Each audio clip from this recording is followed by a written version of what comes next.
A significant number of private companies have served their employees with requests to vaccinate or face termination of employment. This raises a question of whether this practice amounts to mandatory vaccination.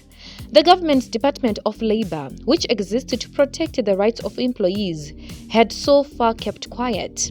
People who are uncomfortable about getting vaccinated may be left with no choice but to vaccinate, not necessarily to prevent developing severe coronavirus disease, but to keep their jobs. It is a catastrophic failure in upholding failure to virtues of liberty to fire someone from their job, not because they are incompetent, but because they refuse to take a vaccine. There are some vaccines, like childhood vaccines, that actually prevent the spread of the particular virus they were designed for. In such cases, it makes sense to mandate vaccination for all children.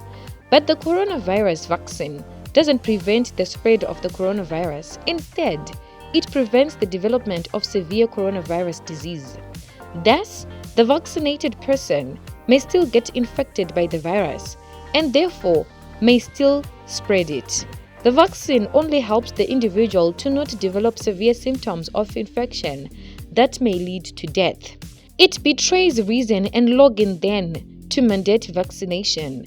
It was expected that President Cyril Ramaphosa was going to address the subject in speech a couple of days ago. He didn't. Instead, he insinuated that the government doesn't necessarily oppose the mandating of vaccines when he said they were looking into vaccine passports. We all know how vaccines passports work.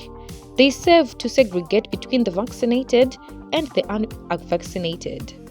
The unvaccinated may no longer have access to public places and their jobs. They may even be driven out of their communities. Prejudice isn't limited to just race and gender. In times like these, one sees the necessity of people like Julius Malema and the EFF. Though on policy they are off the mark, they are effective in mobilizing people, particularly the disenfranchised. A mass mobilization and nationwide protest is needed, where a memorandum will be handed to the highest court on the land